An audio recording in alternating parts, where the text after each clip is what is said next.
जयपुर में पक्षियों की मौत का रहस्य गहराता जा रहा है। अनुमान के मुताबिक पिछले 10 दिनों में 23,000 प्रवासी पक्षियों की मौत हो चुकी है और यह आंकड़ा 50,000 को भी पार कर सकता है। इतनी बड़ी संख्या में पक्षियों की मौत से अब इंसानों में भी इन्फेक्शन फैलने का खतरा बढ़ रहा है। दूर तक बियाबान फैली जमीन और उस पर दिखता दलदल। ये भारत की सबसे बड़ी खारे पानी की झील सांभर झील के पास का इलाका है। पिछले 10 दिनों से सांभर झील खबरों में है। वजह इस झील पर आ रहे प्रवासी पक्षियों की मौत। सांभर झील में पिछले 10 दिन के अंदर 23,000 प्रवासी पक्षियों के मारे जाने का अनुमान है। इन हालात पर जल्द काबू नहीं किया गया तो प्रवासी पक्षियों की मौत का आंकड़ा 50,000 को भी पार कर सकता है। पक्षियों की रहस्यमय मौत की वजह अब तक साफ नहीं हो सकी है। पिछले 10 दिन से लगातार सांभर झील पर पक्षियों की मौत का सिलसिला जारी है, लेकिन अभी तक प्रशासन मौत के कारणों का पता नहीं लगा पाया है। वजह जयपुर में इसकी लेबोरेटरी नहीं है। पुणे और कोयम्बटूर में अवशेष भेजे जा रहे हैं। करीब 23,000 प्रवासी पक्षियों की मौत और हाईकोर्ट की फटकार के बाद सरकार हरकत में आई।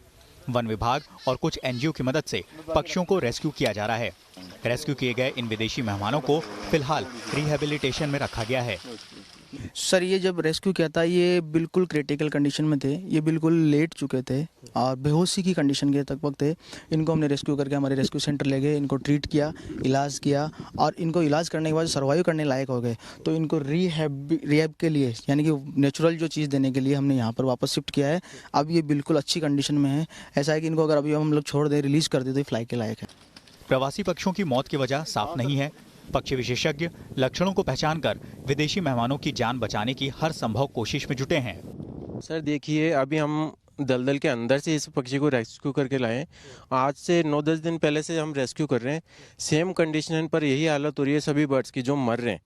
उनकी यही हो रही है कि उनके पैर पहले पैरालाइज्ड हो जाते हैं, बिल्कुल काम करना बंद कर देते हैं।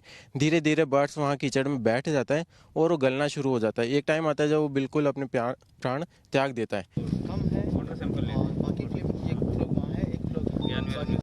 सांभर झील पर सबसे ज्यादा मौतें कोमेनकोट, ब्लैकविंग, रफ, केंटिश फ्लोवर, ब्लैकविंग स्टिल्ट पक्षियों की हुई है जो यूरोपीय देशों से प्रवास के लिए भारत आते हैं। सांभर झील जयपुर, अजमेर और नागौर की सीमाओं को छूती है। पक्षियों की मौत से अब इन्फेक्शन फैलने का भी खतरा बढ़ रहा है। एक ओर प्रवासी पक्षियों की हर घंटे जान जा रही है, वहीं दूसरी ओर राजनीति तेज है।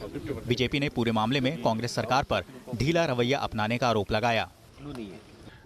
एक तो ये समझ में आता है कि एकदम से आई हुई एक प्राकृतिक किस्म की आपदा भी है, लेकिन साथ ही नजर आता है कि इस तरीके की आपदा के बाद तत्काल किसी जागरूक सरकार को, बेशक ये बेजुबान परिंदे हैं, लेकिन ऐसा लगता है कि 10 या 15 दिन का समय निकला है और उसके बाद ये एजेंसीज विजिलेंट हुई हैं। बहुत पहले इसके बारे में ठीक ठाक से ठोस कोई काम की आवश्यकता थी। अभी प्रयास हैं और इसमें जो एजेंसीज लगी हुई हैं अपनी तरफ से ठीक ठाक सा प्रयास वो कर रहे हैं, लेकिन मुझे लगता है अपर्याप्त हैं। अभी प्रवासी पक्षियों की मौत का रहस्य उलझता जा रहा है। शुरुआती जांच में पक्षियों की मौत की वजह हाइपर नेक्ट्रेमिया मानी जा रही है, यानी पानी में सोडियम की मात्रा इतनी ज्यादा बढ़ गई है जिससे पक्षियों के शरीर को लकवा मार दे रहा है। हालांकि लैब रिपोर्ट का आना अभी बाकी है। लाल सिंह फौजदार, न्यूज नेशन, जयपुर। और इसी के साथ इस बुलेटिन में फिलहाल इतना ही। नमस्कार।